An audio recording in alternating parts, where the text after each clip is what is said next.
Beberapa menit lalu, kamu memposting sesuatu di Instagram, foto, reel, apapun. Dan sejak saat itu, diam-diam kamu membuka aplikasi berkali-kali hanya untuk melihat apakah angkanya bergerak. Tapi coba pikirkan ini. Sebagian besar orang yang akan melihat postinganmu, kalau itu benar-benar meledak, bahkan tidak mengikutimu. Dan keputusan siapa yang melihatnya diambil dalam hitungan milidetik oleh sistem yang bahkan kepala Instagram sendiri bilang tidak tunggal. Adam Mosseri, kepala Instagram, pernah menulis begini, Instagram tidak punya satu algoritma. Yang ada adalah banyak sistem berbeda. Satu untuk feed, satu untuk reels, satu untuk explore. Masing-masing menilai dirimu dengan caranya sendiri. Jadi, apa sebenarnya yang harus terjadi supaya postinganmu benar-benar masuk FYP? Jawabannya akan mengubah semua yang kamu kira kamu tahu soal skala sistem ini, sinyal yang benar-benar dihitung mesin, dan siapa yang sebenarnya mengendalikan apa yang orang lain lihat darimu. Mari kita mulai dari skalanya. Karena skala inilah alasan kenapa algoritma Instagram sebenarnya bukan satu benda. Pada 2021, Mosseri mempublikasikan tulisan berjudul Shedding More Light on How Instagram Works. Di situ ia menegaskan, Instagram memakai berbagai algoritma, classifier, dan proses, bukan satu sistem yang mengawasi semuanya. Explore, tempat sebagian besar konten FYP berasal, punya jalur tersendiri. Menurut blog teknik Meta yang terbit Agustus 2023, ratusan juta orang membuka Explore setiap hari. Untuk melayani itu, kontenmu harus melewati 4 tahap berurutan. Retrieval, ranking tahap pertama, ranking tahap kedua, lalu re-rank terakhir. Tahap retrieval saja sudah menyaring dari ribuan kandidat, disisakan hanya menjadi ratusan. Ini bukan lagi soal satu mesin yang mengenalmu.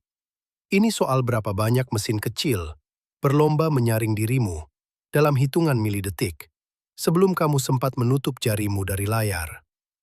Tapi skala saja tidak menjelaskan kenapa satu reel bisa menembus layar orang asing, sementara reel lain hanya dilihat pengikutmu sendiri.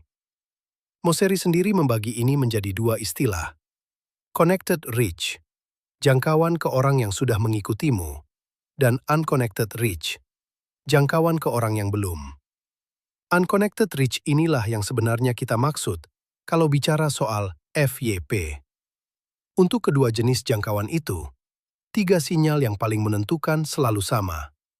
Waktu tonton, likes per reach, dan cents per reach. Berapa persen orang yang menonton sampai habis, berapa persen yang menyukai, dan berapa persen yang mengirimkannya lewat pesan pribadi. Tapi bobotnya berbeda. Untuk konten yang sudah dilihat pengikutmu, likes sedikit lebih penting. Untuk menjangkau orang asing, cents jauh lebih penting. Dihargai 3-5 kali lebih berat dibanding likes. Ini bukan soal berapa banyak yang menyukai. Ini soal berapa banyak orang yang diam-diam mengirimkannya ke orang lain, tanpa kamu pernah tahu. Jadi kalau sinyal-sinyal inilah yang menentukan siapa ditemukan, apa yang sebenarnya sedang dioptimalkan sistem ini untukmu? Jawabannya lebih rumit dari yang kamu kira.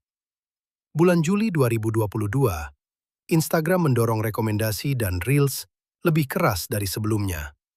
Menggeser feed menjauh dari akun yang kamu ikuti. Reaksinya cepat. Sebuah petisi berjudul Make Instagram Instagram Again dibuat pengguna bernama Tati Bruening. Terkumpul lebih dari 187.000 tanda tangan setelah Kylie Jenner dan Kim Kardashian membagikannya ke stories mereka.